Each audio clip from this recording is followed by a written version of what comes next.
এত গরমে দুধ খাবেন আজকে? ফ্রিজে রেখে দিচ্ছি। আল্লাহ গো।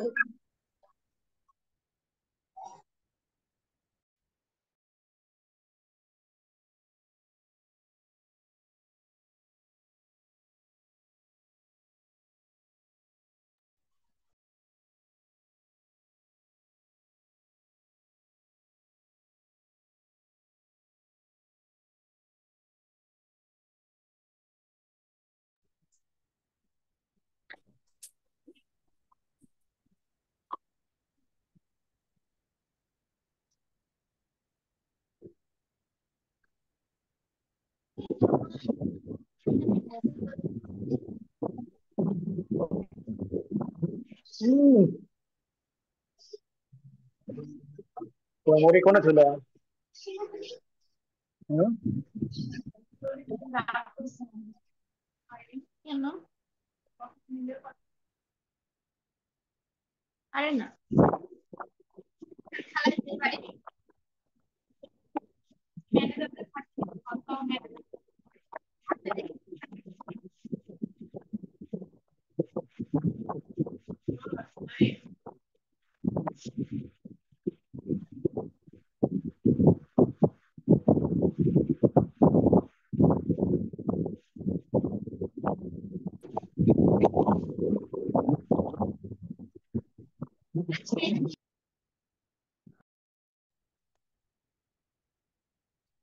Oh no.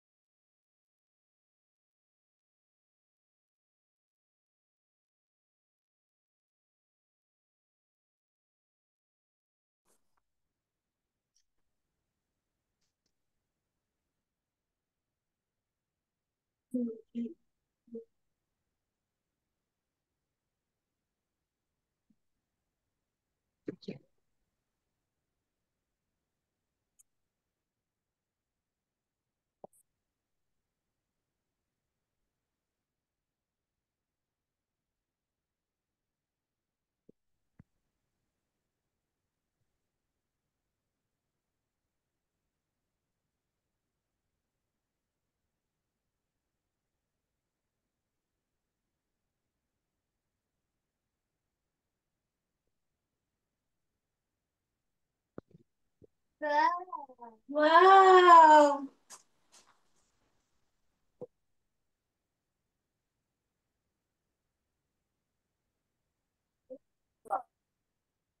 Wow.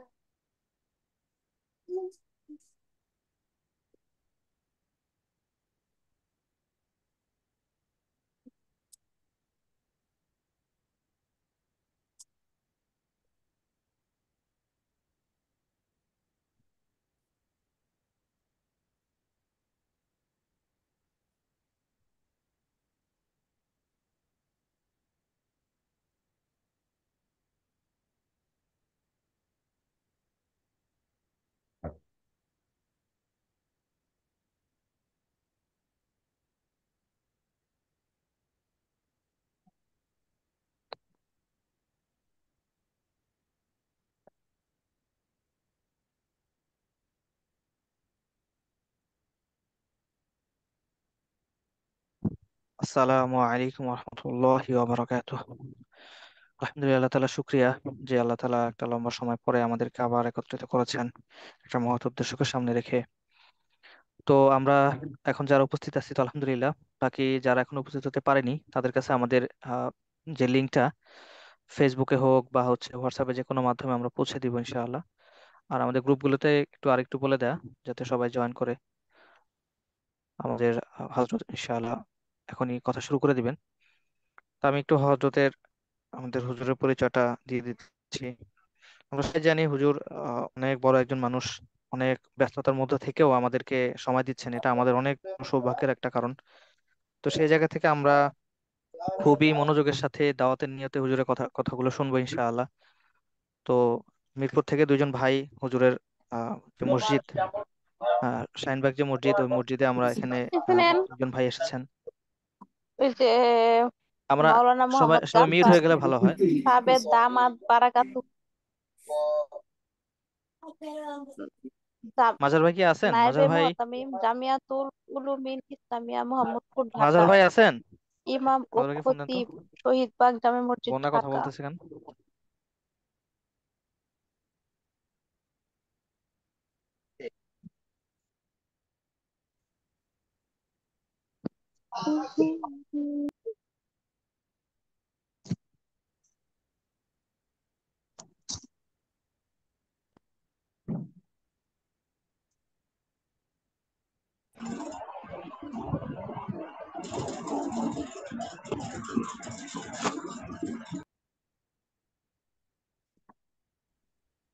হ্যাঁ, হ্যাঁ, কথা বলতাম। বলে যে উনি কি আজকে নাই নাকি? কেউ তো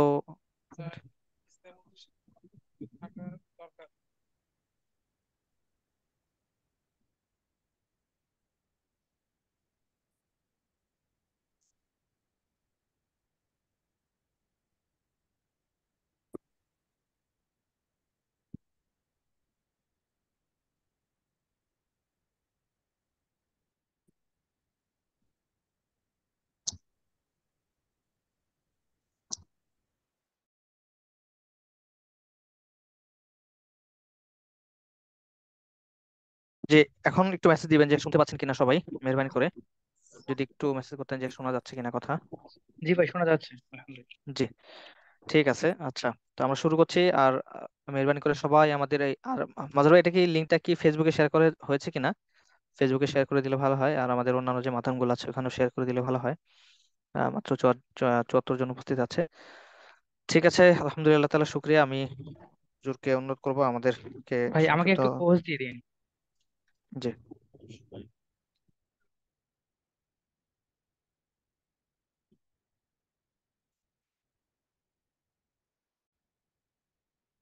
জি। হুজুর অনেক বড় মানুষ, আমরা সবাই জানি আর কি। যথেষ্ট উচ্চ উচ্চ মানের একজন মানুষ। তো যে হুজুরের নাম হচ্ছেন মাওলানা আব্দুল গাফফার সাহেব দামাত বরকাতুহুম। হুজুর নায়েবে মুহতামিম হিসেবে আছেন জামিয়াতুল উলুমিল ইসলামিয়া মোহাম্মদপুর যে বড় মাদ্রাসা, ওখানে আছেন। হুজুর ইমাম ও খতিব হিসেবে আছেন শহীদবাগ জামে মসজিদ ঢাকাতে। তো আমরা সবাই খুবই মনোযোগের সাথে দাওয়াতের নিয়ত হুজুরের কথা শুনবো ইনশাআল্লাহ। ঠিক আছে, আমি হুজুরকে অনুরোধ করছি হুজুরের গুরুত্বপূর্ণ নসিহত আমাদের জন্য পেশ করার জন্য।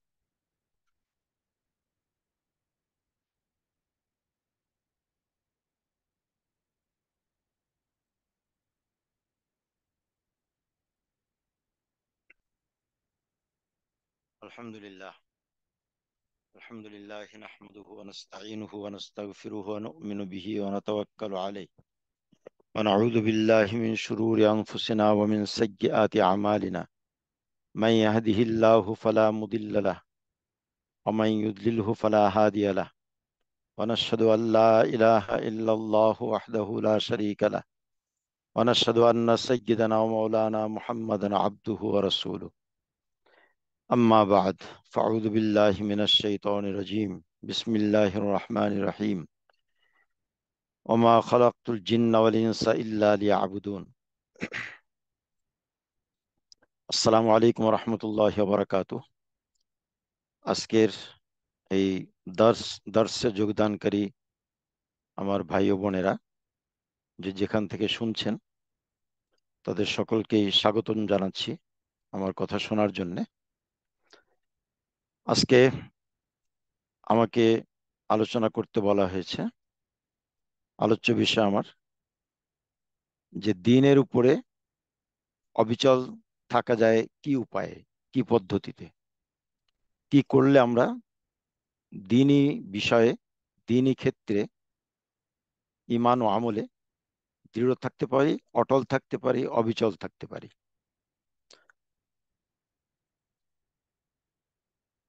এক্ষেত্রে অনেক কিছুরই প্রয়োজন হয়। মোটা দাগে কয়েকটা কথা আমি আপনাদের সামনে তুলে ধরব। প্রথমত পরকালের চিন্তাটা মাথায় রাখা। এই কথা মনে রাখা যে আল্লাহ তাআলা এই বিশাল জগৎ, মহাজগৎ সৃষ্টি করেছেন আমাদের সেবার জন্য, এবং আমাদেরকে আল্লাহ তাআলা সৃষ্টি করেছেন কি জন্যে? আল্লাহ তাআলার ইবাদতের জন্য। এই মহা ধুমধাম করে আল্লাহ তাআলা সৃষ্টিকর্তা এই মহাজগৎ সৃষ্টি করলেন, আর সর্বশ্রেষ্ঠ প্রাণী মানুষকে সৃষ্টি করলেন, অথচ তার আয়ু 60 বছর, 70 বছর, কিংবা এই জীবন একদম শেষ হয়ে যাবে, এরপরে আর এটা যৌক্তিক বলে মনে হয় না। এটা অযৌক্তিক। এত ধুমধাম করে মহাজগৎ সৃষ্টি করেছেন, এরপরে মানুষকে সৃষ্টি করেছেন আশরাফুল মাখলুকাত হিসেবে, তো নিশ্চয়ই মানুষকে সৃষ্টি করার পিছনে আল্লাহ তাআলার একটা উদ্দেশ্য আছে, যথার্থতা আছে। অনর্থক সৃষ্টি করেননি।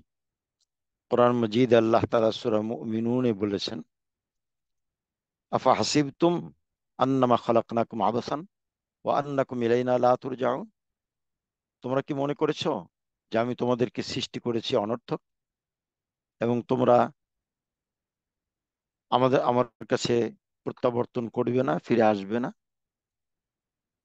কোরআন মজিদের পাতায় পাতায় বিভিন্ন জায়গায়, বিভিন্ন ভঙ্গিতে, বিভিন্ন আঙ্গিকে আল্লাহ তাআলা আমাদেরকে এই জগৎ পরবর্তী জগতের কথা স্মরণ করিয়ে দিয়েছেন, মৃত্যু পরবর্তী জীবনের কথা স্মরণ করিয়ে দিয়েছেন, ইহজগতের পরেও যে আরেকটা জগৎ আছে এটার কথা স্মরণ করিয়ে দিয়েছেন। এবং যে সমস্ত নাস্তিকেরা বা যে সমস্ত ব্যক্তিরা মনে করত যে মৃত্যুর পরে তো আমাদের হাড়গোড় পচে যাবে, শরীরে কিছু অবশিষ্ট থাকবে না, ধুলোয় মিশে যাবে, এরপরে আমরা আবার পুনরুত্থিত হব, আইদা কুন্না তুরাবান ওয়া ইযামান আইন্না লামাবউসুন। আল্লাহ তাআলা বিভিন্ন ভঙ্গিতে বিভিন্ন জায়গায় এর উত্তর দিয়ে দিয়েছেন। কোরআনের পাতায় পাতায় পরকালের কথা বিস্তৃত আছে। সুতরাং দ্বীনের উপরে মজবুত থাকার জন্য, দ্বীনের ক্ষেত্রে নিজেকে উদ্যমী রাখার জন্য, উৎসাহিত রাখার জন্য পরকালের কথাটা সবসময়ের জন্য মাথায় রাখা উচিত। কথা মনে করা উচিত যে এই জীবনটাই একমাত্র জীবন নয়, এটা নশ্বর জীবন। এই জীবনের পরে আরেকটা জীবন আছে যেটা অবিনশ্বর, যেটা চিরস্থায়ী, যেখানকার সুখও স্থায়ী, যেখানকার শাস্তি এবং দুঃখটাও স্থায়ী। আর দুনিয়া পুরোটাই অস্থায়ী। এখানে সুখটাও যেমন অস্থায়ী, দুঃখটাও অস্থায়ী। সুখ এবং দুঃখ পাশাপাশি চলে পৃথিবীতে। এই পরকালের কথাটা মাথায় রাখলে আমরা আমাদের দ্বীনের উপর অবিচল থাকতে পারবো।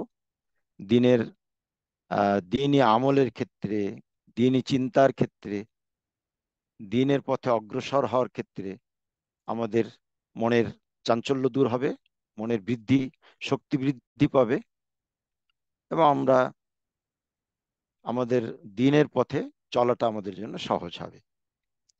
এর পরের বিষয়টা হচ্ছে, দ্বিতীয় বিষয়, তা হচ্ছে কোরআনের সাথে আমাদের সম্পর্ক গড়ে তোলা, তাআল্লুক বিল কোরআন। কোরআনকে আল্লাহ তাআলা নাজিল করেছেন পরকাল চেনানোর জন্য। দুনিয়ার জীবনে কিভাবে, পার্থিব জীবনে আমরা চলতে পারি আল্লাহ তাআলাকে রাজি খুশি করে, আমাদের সংসার জীবন, আমাদের পারিবারিক জীবন, আমাদের ব্যক্তি জীবন, সবকিছুতেই আমরা কিভাবে আল্লাহ তাআলার আনুগত্য করে চলতে পারি, কোরআনের পাতায় পাতায় আল্লাহ তাআলা বিবৃত করেছেন, বর্ণনা করেছেন। এবং কোরআন মজিদের দ্বারা অন্তর যে মজবুত হয়, ঈমান যে মজবুত হয়, এটা স্পষ্টভাবে কোরআন মজিদে আল্লাহ তাআলা ব্যক্ত করেছেন। সূরা আনফালে একদম শুরুতেই আল্লাহ তাআলা বলেছেন, আউযু বিল্লাহি মিনাশ শাইতানির রাজীম, ইন্নামাল মুমিনুনা আল্লাযীনা ইযা যুকিরাল্লাহ ওয়াজিলাত কুলুবুহুম ওয়া ইযা তুলিয়াত আলাইহিম আয়াতুহু যাদাতহুম ঈমানা ওয়া আলা রাব্বিহিম ইয়াতাওয়াক্কালুন। প্রকৃত মুমিন তো তারাই যাদের সামনে আল্লাহর কথা উচ্চারণ করা হলে, আল্লাহর কথা স্মরণ করা হলে তাদের অন্তর প্রকম্পিত হয়, এবং তাদের সামনে যখন কোরআন তেলাওয়াত করা হয়, কোরআন পাঠ করা হয়, কোরআন শোনানো হয়, তখন মোমিনদের অন্তর, মোমিনদের ঈমান আরো বাড়তে থাকে, বেড়ে যায়। জাদাতহুম ঈমানা, তেলাওয়াতে কোরআন মোমিনের ঈমানকে বৃদ্ধি করে দেয়, শক্তিশালী করে দেয়। এবং এরপরে মোমিনরা তখন তাদের রব, একমাত্র তাদের রবের উপরেই ভরসা করে, অন্য কারো উপরে নয়। তো কোরআনের সাথে সম্পৃক্ততা আমাদের দিলকে মজবুত করবে, আমাদের অন্তরকে মজবুত করবে, আমাদের ঈমানকে মজবুত করবে। রাসূলুল্লাহ সাল্লাল্লাহু আলাইহি ওয়াসাল্লামের উপরে 23 বছর যাবত আপনারা জানেন যে ধীরে ধীরে ক্রমশ একটু একটু করে কোরআন মাজিদ নাজিল হয়েছে। অস্বীকারী কাফিরদের এটা একটা বড় আপত্তি ছিল। তারা বলেছিল, লাউলা নুজ্জিলা আলাইহিল কোরআন জুমলাতান ওয়াহিদা, যে আল্লাহ তাআলা কোরআনকে একবারে নাজিল করলেন না কেন, এট এ টাইমে, দাফাতান ওয়াহিদা, একবারে একটা পূর্ণ কিতাব, পূর্ণ গ্রন্থ নাজিল করে দিতেন। আল্লাহ তাআলা বলেন এর জবাবে, কাযালিকা লিনুসাব্বিতা বিহি ফুআদাক ওয়ারাত্তালনাহু তারতিলা। এই ধীরে ধীরে নাজিল করার পিছনে একটা উদ্দেশ্য হলো তোমার অন্তরকে দৃঢ়করণ। রাসূলুল্লাহ সাল্লাল্লাহু আলাইহি ওয়াসাল্লামকে আল্লাহ তাআলা বলছেন যে কাযালিকা, এভাবে আমি নাজিল করেছি, করতে থাকবো, যেন আমি তোমার অন্তরকে মজবুত করতে পারি, দৃঢ় করতে পারি। ওয়ারাত্তালনাহু তারতিলা, এবং ধীরে ধীরে আমি এটাকে নাজিল করেছি। তো কোরআনের দ্বারা, বারবার কোরআন তেলাওয়াতের দ্বারা আল্লাহ তাআলা ধীরে ধীরে নাজিল করেছেন প্রয়োজন অনুপাতে। রাসূলুল্লাহ সাল্লাল্লাহু আলাইহি ওয়াসাল্লাম কোরআন তেলাওয়াত করতেন, এবং রাসূল তো বুঝতেনই, কোনো সন্দেহ নেই, কোরআন তেলাওয়াত করতেন নিয়মিত, নামাজে তেলাওয়াত করতেন, এমনি তেলাওয়াত করতেন, সাহাবীদের কাছ থেকে তেলাওয়াত শুনতে চাইতেন, খুব বেশি বেশি কোরআন তেলাওয়াত করতেন এবং কোরআন তেলাওয়াত শুনতে চাইতেন। তো কোরআনের সাথে যদি আমরা সম্পর্ক গড়ে তুলি, সম্পর্কটা দুই ভাবে হতে পারে। প্রথমত, একদম প্রাথমিক স্তর হচ্ছে এই যে কোরআন সহিশুদ্ধভাবে তেলাওয়াত করা, আবৃত্তি করা, যেটাকে বলে রিসাইটেশন, শুধু পড়ে যাওয়া, এটাও অত্যন্ত বড় কাজ। এবং আল্লাহ তাআলার কালাম যেহেতু, সেহেতু এর প্রতিটি শব্দেই একটা বরকত আছে, প্রতিটি হরফে সওয়াব হতে থাকে, এবং অন্তর্নিহিত সূক্ষ্ম এবং প্রচ্ছন্ন একটা বরকত নিহিত থাকে কোরআনের মধ্যে, কোরআন তেলাওয়াতের মধ্যে। তো যখন ব্যক্তি তেলাওয়াত করতে থাকে, তখন এই বরকত তার অন্তরে প্রক্ষিপ্ত হয় আল্লাহ তাআলার পক্ষ থেকে, এবং তার অন্তর মজবুত হতে থাকে, তার ঈমান বৃদ্ধি পেতে থাকে। এটা হলো প্রথম স্টেজ, প্রথম স্টেপ, যে সহি শুদ্ধভাবে কোরআন তেলাওয়াত করা। তো আমরা যারা সহি শুদ্ধভাবে কোরআন তেলাওয়াত করতে পারি, তারা আল্লাহ তাআলার শুকরিয়া আদায় করি।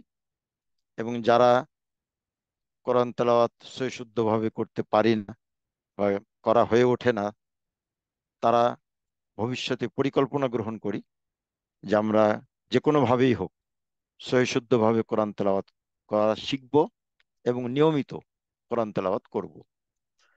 প্রতিদিন অন্তত এক রুকু হলেও তেলাওয়াত করব, মিস না যায়, কোনোদিন বাদ পড়বে না।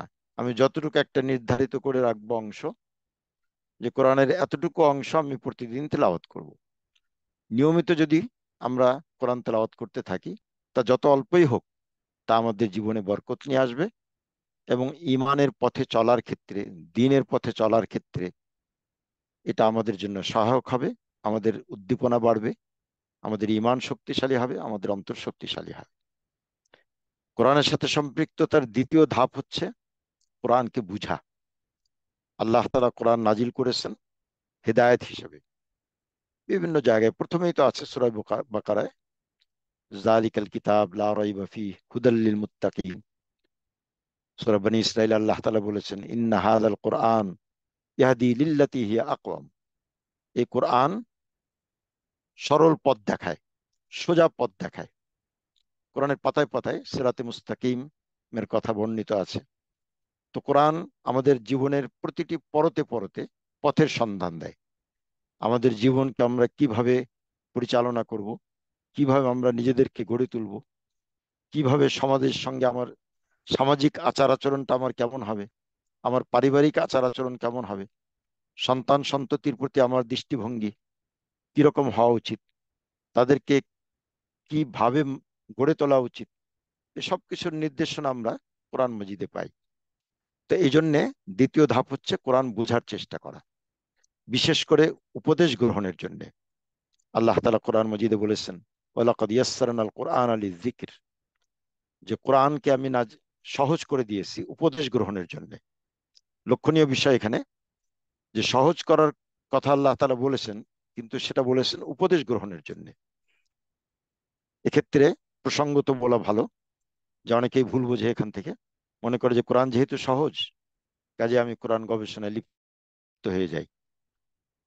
না, কোরআন প্রত্যেক ব্যক্তির জন্য সহজ এই দৃষ্টিকোণ থেকে যে কোরআন উপদেশমূলক একটা গ্রন্থ, উপদেশ গ্রহণের জন্য অত্যন্ত সহজ, সহজেই সেখান থেকে উপদেশ গ্রহণ করা যায়।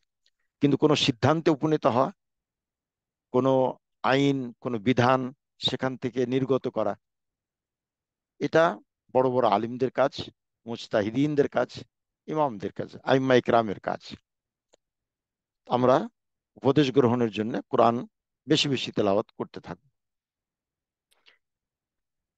তৃতীয়, আমাদের ইমানের উপরে দৃঢ় থাকার একটা তৃতীয় পদ্ধতি, তৃতীয় আনুষঙ্গিক বিষয় হচ্ছে আল্লাহ তাআলার কোরআন মজিদে আম্বিয়া ইকরামের কাহিনী তুলে ধরেছেন ব্যাপকভাবে, বিস্তৃত আকারে, এবং বারবার এক এক নবীর কথা বারবার এসেছে। বিশেষ করে হযরত ইব্রাহিম আলাইহিস সালামের কথা, হযরত মূসা আলাইহিস সালামের কথা তো বারবার এসেছে। তাদের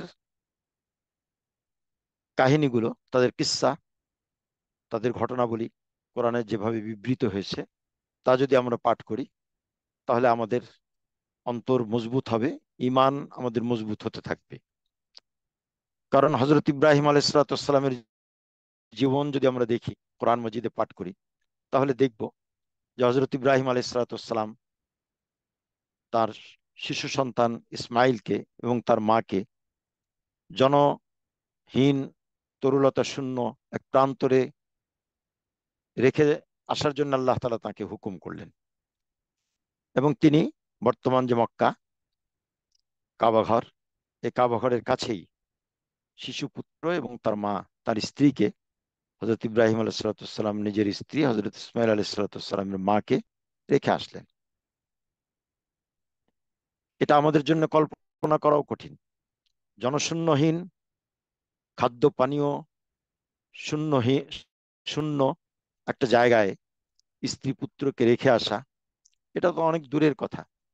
আমরা কোনো ভালো জায়গাতেও যখন আমাদের সন্তানকে পাঠিয়ে দিই, আমাদের অন্তর অস্থির হয়, চঞ্চল হয়, আমরা বিরহ বেদনায় কাতর হয়ে পড়ি। কিন্তু হযরত ইব্রাহিম আলাইহিস সালামকে যেহেতু আল্লাহ তাআলা হুকুম করেছিলেন, শুধুই আল্লাহ তাআলার আদেশ পালনার্থে তিনি তার স্ত্রীকে এবং তার শিশু সন্তানকে রেখে আসেন এমন এক জায়গায় যেখানে খাদ্যের কোনো চিহ্ন ছিল না, পানির কোনো চিহ্ন ছিল না, কোনো উদ্ভিদ ছিল না, গাছপালা ছিল না, কোনো মানুষজন, কিছুই ছিল না। সম্পূর্ণ খাদ্য পানীয় তরুলতা শূন্য জনহীন এক প্রান্তর। এবং এক্ষেত্রে হযরত ইব্রাহিম আলাইহিস সালামের স্ত্রী হযরত ইসমাইল আলাইহিস সালামের মা, তার কথাও আহ বলা উচিত, যে তিনি যখন জানতে পারলেন জিজ্ঞেস করে যেটা আল্লাহ তাআলার হুকুমে তিনি রেখে যাচ্ছেন, তিনিও সবর করলেন এবং বিশ্বাস করলেন, ভরসা করলেন যে আল্লাহর আদেশে যখন আমার স্বামী এখানে রেখে যাচ্ছেন, আল্লাহ তাআলা আমাদেরকে ধ্বংস করবেন না। এই যে অবিচলতা, এই যে ঈমানী দৃঢ়তা তারা দেখালেন উভয়ই, এটা এক কথায় অকল্পনীয়, অবর্ণনীয়। এটা যদি আমরা পাঠ করি, বারবার বুঝি, আমাদের সামনে আসে, তা আমাদের ঈমান মজবুত হতে থাকবে। এছাড়া আরো কঠিন কঠিন পরীক্ষায় আল্লাহ তাআলা হযরত ইব্রাহিম আলাইহিস সালামকে নিবন্ধিত করেছিলেন। তার মধ্যে তো একটা আমরা জানি যে শিশু পুত্র ইসমাইল আলাইহিস সালামকে কুরবানি করার আদেশ হলো আল্লাহ তাআলার পক্ষ থেকে, এবং তিনি দ্বিধাহীন চিত্তে, সম্পূর্ণ দ্বিধাহীন চিত্তে দৃঢ় চিত্তে শিশুপুত্র ইসমাইলকে নিয়ে বধ্যভূমিতে নিয়ে যেতে লাগলেন এবং সন্তানকে ইসমাইল আলাইহিসসালামকে এই কথা জানালেন যে আমি তো স্বপ্নে আদিষ্ট হয়েছি তোমাকে জবে করতে, তোমার অভিমতটা কি? নবীর পুত্র নবী হজরত ইসমাইল আলাইহিসসালাম শিশু হলেও যেহেতু আল্লাহ তাআলা তাকে একসময় নবুয়ত দান করবেন, নবীর পুত্র, এবং তাকে নবী হিসাবে নির্বাচিত করবেন এবং তারই বংশধরের মধ্যে জন্ম নেবেন খাতামুন নবিয়্যিন হজরত মুহাম্মদ রাসূলুল্লাহ সাল্লাল্লাহু আলাইহি ওয়াসাল্লাম। কাজেই সেই শিশু মানুষেও, শিশু মস্তিষ্কেও আল্লাহ তাআলা ঈমানের দৃঢ়তা দান করে দিয়েছিলেন। যখন হজরত ইব্রাহিম আলাইহিসসালাম বললেন যে আমি তো আদিষ্ট হয়েছি, আমাকে আদেশ করা হয়েছে তোমাকে জবে করতে, তুমি কি তুমি কি সিদ্ধান্ত দাও, তোমার কি অভিমত, তুমি কি মনে করো? হজরত ইসমাইল আলাইহিসসালাম অত্যন্ত ছোট, কিন্তু তারপরেও তিনি অত্যন্ত দৃঢ় চিত্তে বললেন, ইফআল মা তুমার, আপনাকে যা আদেশ করা হয়েছে সেটা আপনি অক্ষরে অক্ষরে পালন করুন। সাতাজিদুনি ইনশাআল্লাহ মিনাস সাবিরিন, আপনি আমাকে ধৈর্যশীল পাবেন, আমি মোটেও বিচলিত হব না। এরপরের কাহিনী তো অবিস্মরণীয়। যখন হজরত ইব্রাহিম আলাইহিসসালাম তাকে শুইয়ে দিলেন কাত করে, কোরআন মজিদ বর্ণনা করেছে ফালাম্মা আসলামা ওয়া তাল্লাহু লিল জাবিন, ঠিক এরপরে আল্লাহ তাআলা আওয়াজ দিলেন, ইয়া ইব্রাহিম কদ সাদ্দাকতা রুইয়া, তুমি তোমার স্বপ্নকে বাস্তবায়ন করেছো, তোমাকে যে আদেশ করা হয়েছিল তা তুমি পালন করেছো। এরপর আল্লাহ তাআলা মহান এক কুরবানির বিনিময়ে তাকে মুক্ত করিয়ে দিলেন। এই ঘটনা শুনে নেবেন ইমাম সাহেবদের কাছ থেকে, ওলামায়ে ইকরামের কাছ থেকে। তো এই ঘটনা যদি আমরা পড়ি তা আমাদের ঈমান দৃঢ় হতে বাধ্য। বারবার পড়া দরকার, কোরআন মজিদ দের আয়াতগুলো দেখা দরকার, তার তর্জমা দেখা দরকার, তার তাফসীর দেখা দরকার। সরাসরি কোরআন থেকে আমরা গ্রহণ করি। ঠিক এভাবে হযরত মূসা আলাইহিসসালামের বিস্তারিত ঘটনা আল্লাহ বিভিন্ন সূরাতে ব্যক্ত করেছেন। তার মধ্যে একটা ঘটনার কথা উল্লেখ করতে চাই, যে হযরত মূসা আলাইহিসসালাম যখন ফিরআউনের হাত থেকে নিজ জাতিকে, নিজ সম্প্রদায়কে, বনি ইসরাইলকে মুক্ত করার জন্য রাতের অন্ধকারে চলে আসতে রওনা দিলেন মিশর থেকে ফিলিস্তিনের উদ্দেশ্যে, কিন্তু তিনি যেদিকে যাওয়ার কথা সেদিকে না যেয়ে একটু অন্যদিকে সরে গেলেন। তো যখন এদিকে ফিরআউন যখন সংবাদ পেল, জানতে পারলো যে মূসা তার জাতিকে নিয়ে পলায়ন করছে, ফিরআউন তার সেনাবাহিনী নিয়ে পিছু ধাওয়া করলো। এরপরে যখন একটা সময় আসলো, যখন হযরত মূসা আলাইহিস সালামের সম্প্রদায় বনি ইসরাইল দেখতে পেল যে সামনে সাগর, লোহিত সাগর, এবং পিছনে সেনাবাহিনী, ফিরআউনের সেনাবাহিনী। কোরআন মজিদ ব্যক্ত করেছে এই ঘটনা, ফালাম্মা তারা আল জামাআনি ক্বালা আসহাবু মূসা ইন্না লামুদরাকুন। মূসা আলাইহিস সালাতু ওয়াস সালামের সম্প্রদায় অত্যন্ত হতাশায় নিমজ্জিত হয়ে বলল, হতাশ হওয়া স্বাভাবিক, তারা বলল যে ইন্না লামুদরাকুন, আমরা তো ধরা পড়েই গেলাম। আরবি যারা জানেন তারা বুঝবেন যে ইন্না লামুদরাকুন, ইন্না এখানে বাক্যকে এমফেসাইজ করার জন্য, জোর দেওয়ার জন্য ব্যবহার হয়, যে আমরা তো অবশ্যই ধরা পড়ে গেলাম। হযরত মূসা আলাইহিস সালাতু ওয়াস সালাম যে জবাব দিলেন সেটা ছিল এক কথায় অপূর্ব, অভূতপূর্ব একটা জবাব দিলেন।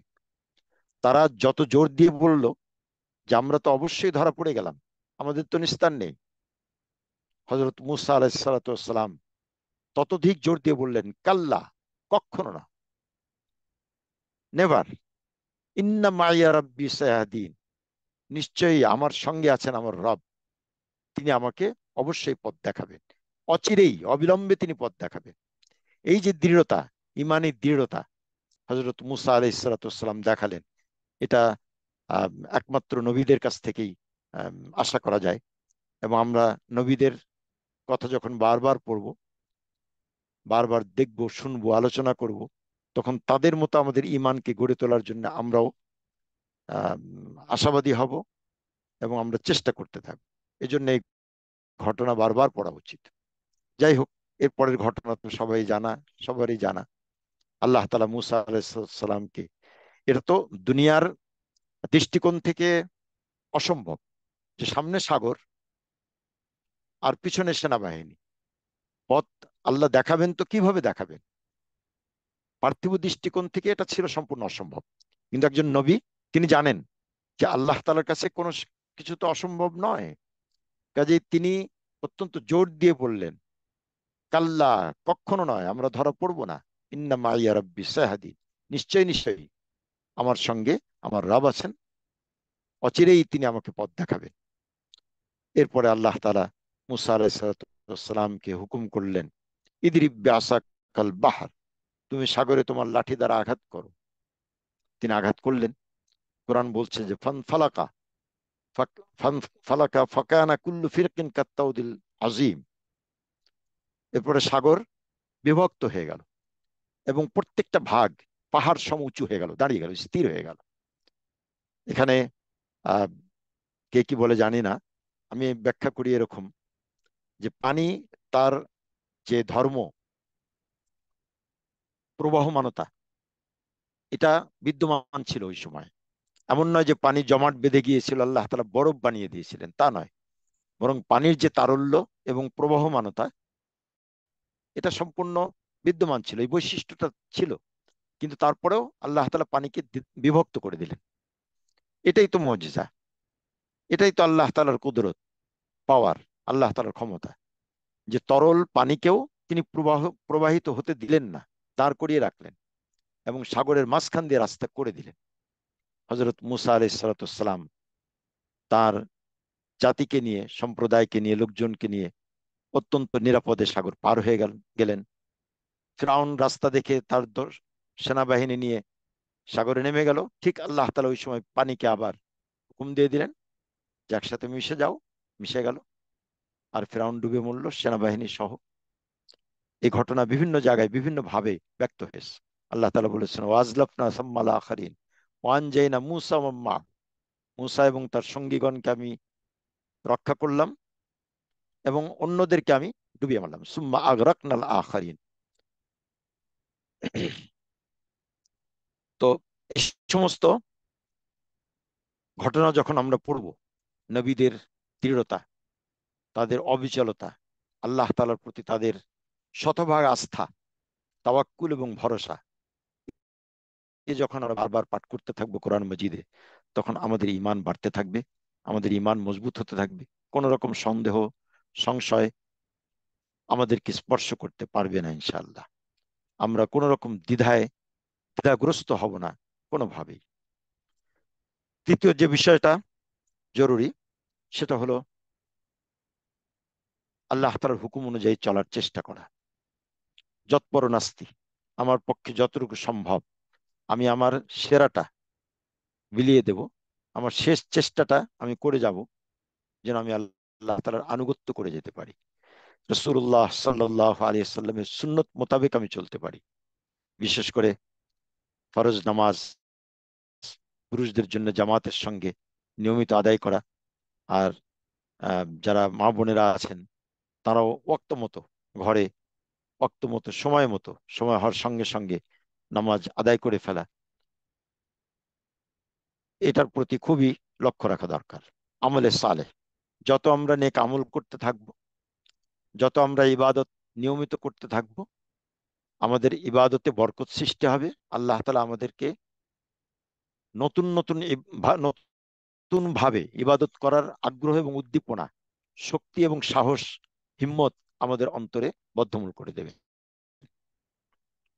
কাজেই আমলে সালেহ, নেক আমল করার ব্যাপারে অত্যন্ত উৎসাহী হব। সব ধরনের শরীয়তের হুকুম মানার চেষ্টা করব।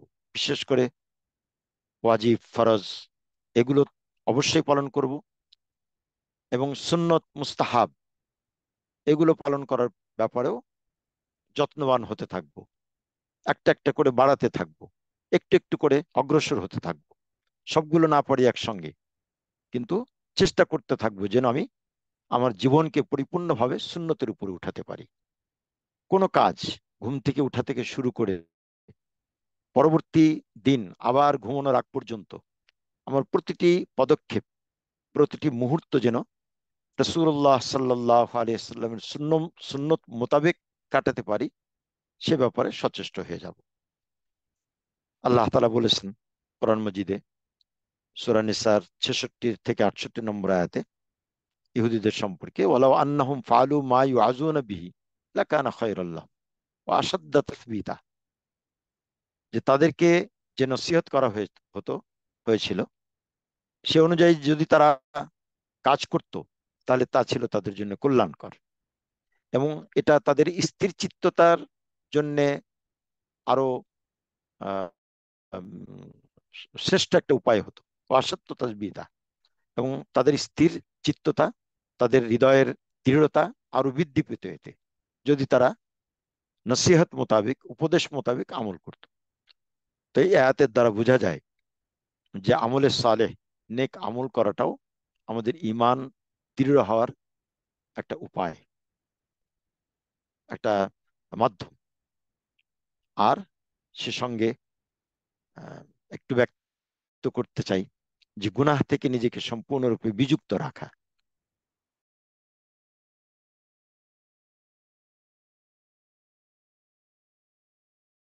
ছোট মনে না করা, ভালো কাজ যত ছোটই হোক, একদম মুস্তাহাব হোক, নিম্ন পর্যায়ে মুস্তাহাব হোক, হলো ওটাও আমি করি, নিয়ত করব যাচ্ছে এটাও করি, এটা বাদ দেবো কেন। আর অন্যায় কাজ, গুনার কাজ, নিষিদ্ধ কাজ, যেটা সেটা যত ছোটই হোক, যত ক্ষুদ্রই হোক, সে ব্যাপারে চিন্তা করব। আমার দৃষ্টিভঙ্গি হতে হবে এরকম যে হলো হলো এই গুনাহটা ছোট ক্ষুদ্র, কিন্তু এটা থেকেও নিজেকে বিরত রাখি না, সমস্যাটা কি। এইভাবে যদি আমরা কল্পনা করতে চেষ্টা করি যে যত ক্ষুদ্র আমলই হোক, ভালো কাজ সেটা আমি করব, এবং গুনার ব্যাপারটা যত ক্ষুদ্রই হোক তা থেকে আমি নিজেকে বিরত রাখব, এই আহ, শপথ যদি আমি নিতে পারি, নিজের ব্যাপারে আমি নিজে এই প্রতিজ্ঞাবদ্ধ হই, তাহলে ইনশাআল্লাহ আল্লাহ তাআলা আমাদের জন্য রাস্তা খুলে দেবেন, আমল করা আমাদের জন্য সহজ হবে, গুনাহ থেকে মুক্ত থাকা আমাদের জন্য সহজ হবে, আমাদের ঈমান মজবুত হতে থাকবে ধীরে ধীরে। একটা নেক আমল পরবর্তী নেক আমলের জন্য সবব হয়, কারণ হয়ে দাঁড়ায়। একটা নেক আমলের কারণে পরবর্তী নেক আমল করার তৌফিক আল্লাহ তাআলা দিয়ে থাকেন। কাজেই যত বেশি নেক আমল করতে থাকবো আমরা, তত বেশি নেক আমলের সুযোগ আল্লাহ তাআলা আমাদের জন্য করে দেবেন। গুনাহ থেকে মুক্ত যত বেশি থাকবো, চেষ্টা করব, মুক্ত থাকার পন্থাটা তত সহজ করে দেবেন আল্লাহ তাআলা আমার জন্য। কষ্ট মনে হলেও কষ্ট মনে হবে না, এক সময় সহজ হয়ে যাবে গুনাহ ত্যাগ করা। এবং সমাজের চোখে আমি যেটাকে অপমানকর বলে মনে করি, অথচ ভালো কাজ, সেটা আমার জন্য করা সহজ হয়ে যাবে। এবং যেই গুনার কাজটা না করাটা সমাজ খারাপ চোখে দেখে, এটা করলো না, আহ, সমালোচনা করবে, সেই গুনার পরিত্যাগ করাটাও আমার জন্য সহজ হয়ে যাবে। চতুর্থ, এক্ষেত্রে সবচেয়ে বড় কথা আল্লাহ তাআলার কাছে দোয়া করা, দৃঢ় থাকার জন্য, ঈমান আমলের উপরে মজবুত থাকার জন্য, ঈমান আমলের উপরে স্থায়ী হওয়ার জন্য, ঈমান আমলের গতিটাকে বৃদ্ধি প্রাপ্ত করার জন্য আমাদেরকে বেশি বেশি করে দোয়া করা উচিত। ওই দোয়াটা তো বিখ্যাত দোয়া, সূরা আলে ইমরানে আছে, রব্বানা লা তুজিগ কুলুবানা বাদা ইযা হাদাইতানা ওয়া হাব লানা মিন লাদুনকা রাহমা ইন্নাকা আনতাল ওয়াহ্হাব। আল্লাহ, তুমি আমাদের অন্তরকে বক্র করে দিও না, বাঁকা করে দিও না। আমাদেরকে হেদায়েত করেছো যখন, এরপরে আর বাঁকা করো না, আমাদেরকে সরল পথে রাখো। ও হাব লানা মিন লাদুনকা রাহমা, এবং তোমার পক্ষ থেকে তুমি আমাদেরকে রহমত দান করো। ইন্নাকা আনতাল ওয়াহ্হাব, তুমি তুমি তো অত্যন্ত দানশীল, অত্যন্ত বড় দাতা। এই দোয়া করব ইয়া মুকাল্লিবাল কুলুব সাব্বিত কলবি আলা দীনিক, হে অন্তর পরিবর্তনকারী, আপনি আমার অন্তরকে আপনার দ্বীনের উপরে দৃঢ় রাখুন, মজবুত রাখুন।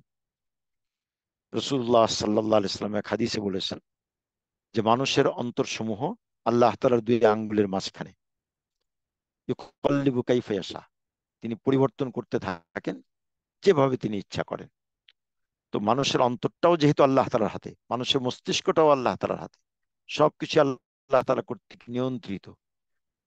আমাদেরকে স্বাধীনতা দিয়েছেন, সেই স্বাধীনতার অনুভূতিও আমাদের আছে, কিন্তু তা সত্ত্বেও প্রচ্ছন্ন একটা নিয়ন্ত্রণ আল্লাহ তাআলার একটা প্রচ্ছন্ন নিয়ন্ত্রণ আমাদের উপরে রয়েছে, সদা প্রতিষ্ঠিত।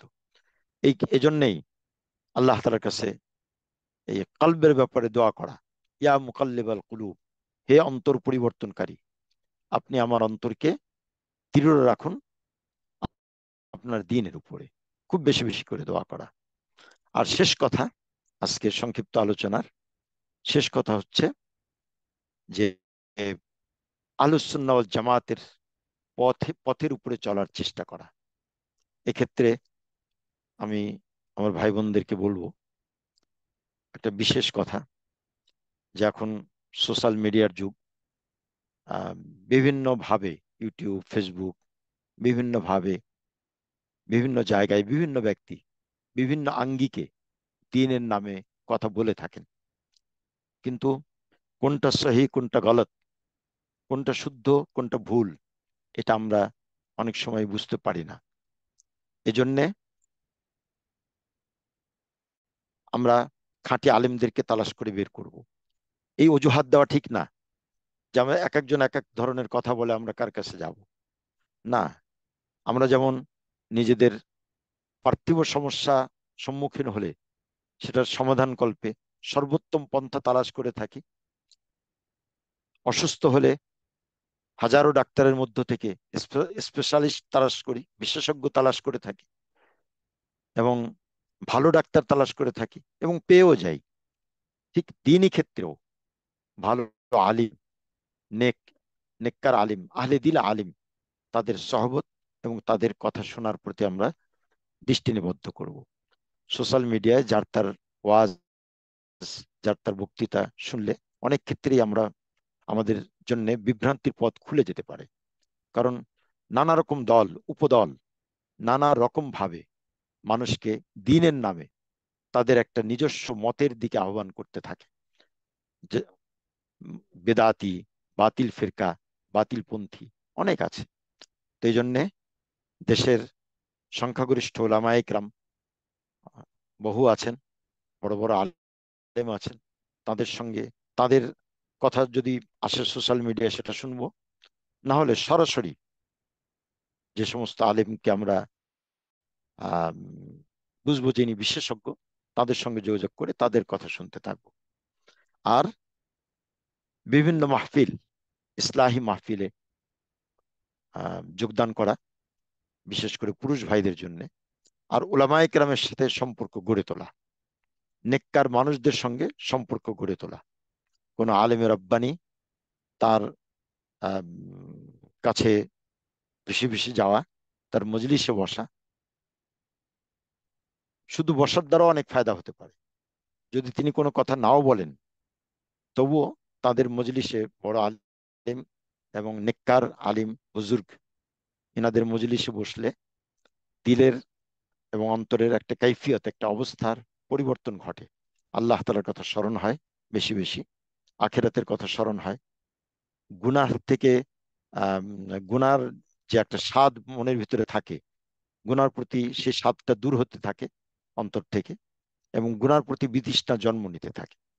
এজন্য যত বেশি পারি আমরা নেককার ওলামায়ে কেরামের সংসর্গ অবলম্বন করার চেষ্টা করব। আল্লাহ তাআলা আমাদেরকে সকলকে তৌফিক দান করুন। কোরআন মজিদে আল্লাহ তাআলা বলেছেন, ইয়া আইয়ুহাল্লাযীনা আমানুত্তাকুল্লাহ ওয়া কুনু মাআস সাদিকিন। সাদিকিন বলতে সচ্চা মানুষ, ন্যায়নিষ্ঠ মানুষ, খাঁটি মানুষ, দাগ মুক্ত, যাদের যাদের সবকিছু স্বচ্ছ, এই স্বচ্ছ মানুষদের সংসর্গ অবলম্বন করার কথা আল্লাহ তাআলা কোরআন মজিদে বলেছেন, ওয়া কুনু মাআস সাদিকিন। কাজেই সাদিক যারা, স্বচ্ছ মানুষ যারা, আমলের দিক থেকে, কথার দিক থেকে, লেনদেনের দিক থেকে, সমস্ত দিক থেকেই যারা অত্যন্ত পরিষ্কার পরিচ্ছন্ন, যাদের অন্তর নির্মল, যাদের কথা অত্যন্ত নির্মল, এই সমস্ত ব্যক্তিদের সংসর্গ অবলম্বন করা আমাদের জন্য অত্যন্ত জরুরি। বিশেষ করে দ্বীনের উপরে টিকে থাকার জন্য, সহি দ্বীন পাওয়ার জন্য, সিরাতে মুস্তাকিমের উপরে চলার জন্য, সঠিক পথে চলার জন্য এটা খুবই জরুরি। আর সঠিক পথ অত্যন্ত দুরূহ একটা পথ, এটাও মনে রাখতে হবে আমাদের। হ্যাঁ, সিরাতে মুস্তাকিমের কথা কোরআন মজিদে বহুবার উচ্চারিত হয়েছে, সরল পথ।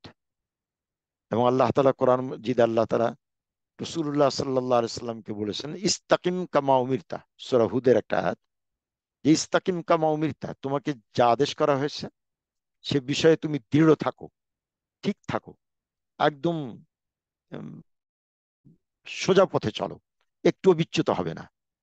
খাতামুন নবিয়্যিন সাল্লাল্লাহু আলাইহি ওয়াসাল্লাম, শেষ নবী, আখেরি নবী হযরত মুহাম্মদ রাসূলুল্লাহ সাল্লাল্লাহু আলাইহি ওয়াসাল্লাম, তাকে আল্লাহ তাআলা এই কথা বলছেন।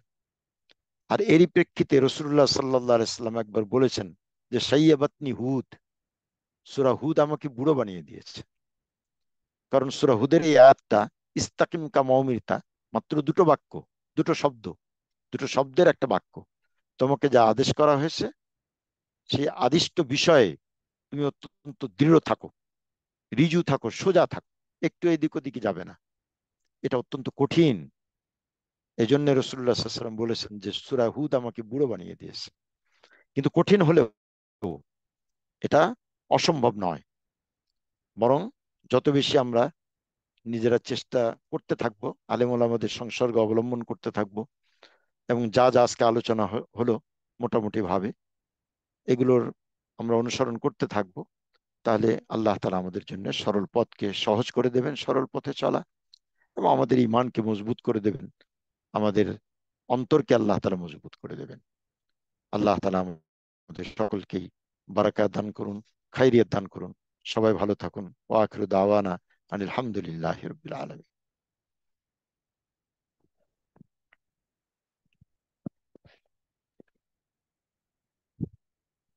আলহামদুলিল্লাহ, আল্লাহ তাআলা শুকরিয়া যে হুজুরকে অসংখ্য জাযাকুমুল্লাহ, অনেক সময় দিয়েছেন আমাদেরকে। তো আজকে অনেক রাত হয়ে যাওয়ার কারণে আমরা আজকে কোনো প্রশ্ন নিচ্ছি না। তো যদি কারো খুব বেশি গুরুত্বপূর্ণ বিষয় জানা থাকে, আমাদের আই ফাতোয়া ওপেন থাকবে সবসময়ের জন্যই। তো আমাদের আই ফাতোয়াতে আমরা প্রশ্নগুলো করবো ইনশাআল্লাহ। আজকে তো আমাদের এই আলোচনা শেষ করছি ইনশাআল্লাহ। আসসালামু আলাইকুম ওয়া রাহমাতুল্লাহি ওয়া বারাকাতুহু।